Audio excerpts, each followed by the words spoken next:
A new first-person shooter BodyCam game is in development, and the gameplay reveal yesterday has got the conversation going again about realism in video games. Does it desensitize people to violence? How real is too real? And I'm interested, so I want to talk about it. The game in question is called Unrecord. It's a French-developed indie title about a police detective who's up shit creek without a paddle. It's being developed on the fancy new Unreal Engine 5 by a studio called Drama, which is, I suppose, fitting considering the discourse surrounding it. I'll let some of the footage play here and then we can discuss it afterwards.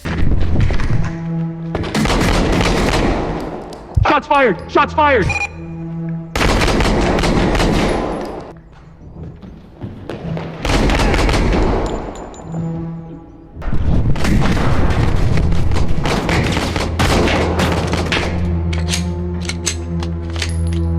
So as you can see, this game sports an extremely photorealistic looking graphic style, the kind you really need to double and maybe even triple take at to realize it's not just footage of some geezer with a GoPro slapped to his tits walking around a derelict building pew-pewing. The game has no visible HUD outside of when the player checks how many bullets are left in his mag and the RPG style choice system just before the end of the trailer. The BodyCam perspective is a really unique take on the frankly oversaturated market of first-person shooters, but it does have some notable drawbacks which we'll get to in a minute. The enemy's faces are blurred out to replicate that kind of real police footage that gets released to the public domain. The death animations look nicely weighted and surprisingly good considering this isn't a huge budget title. Looks like they've gone with a good blend of canned animation and dynamic ragdoll, which should make each encounter feel original and a direct cause of your player input. But Necker, we've seen countless indie games crop up in the last few years that look as good as AAA games, and they've all ended up being shit. Yes, they have. And that's why we have to take these gameplay reveals with a grain of salt. God, I hate that phrase. Literally everyone says it. What does it even mean? Oh, okay. Cool.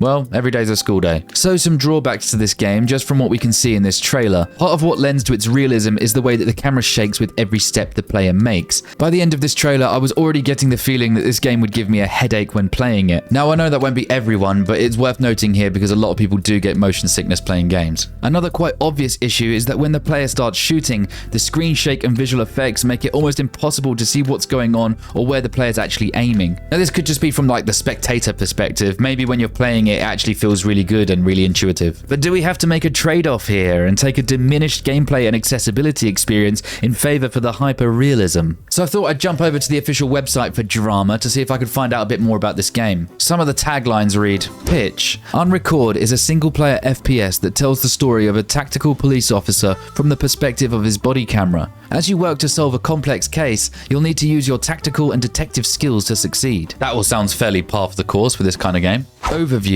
Unrecord is a tactical shooter where players can expect an immersive and narrative experience. Unrecord features complex dialogues, innovative gameplay mechanics, tough moral dilemmas, and a unique shooting system. The storyline can be compared to a detective novel or thriller. The player will have to investigate several criminal cases and confront a diverse cast of characters. The game's plot and presentation will be central to the gameplay experience, and players can anticipate a range of gameplay sequences as well as numerous plot twists. So the scope of this game seems quite ambitious for a self-funded small indie studio. And what's this unique shooting system? It did look like there were multiple different ways you could like lean in that gameplay reveal, but I guess Tarkov has already done that. This is certainly an interesting one that they've decided to go down the kind of like, this is a story-focused experience rather than just trying to make like core gameplay mechanics and just having the loop revolve around that. But it doesn't stop there, because Twitter is full of hot takes on this reveal. Some saying the gameplay is fake or exaggerated and the finished game will look absolutely nothing like this. We've certainly seen that before. Trainwreck shared his thoughts on the matter too, saying,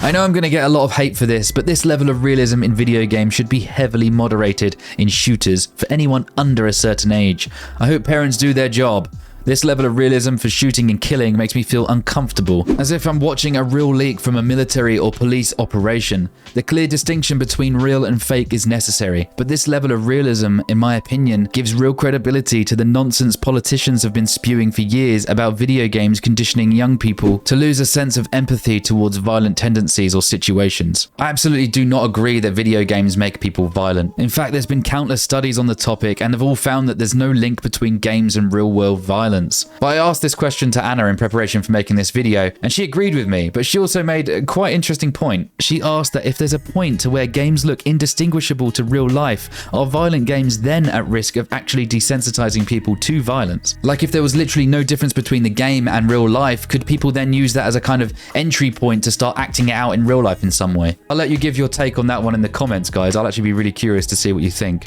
Drama clapped back with this FAQ answer sheet on Twitter to quash the mounting skepticism of their game. Scam or real gameplay footage?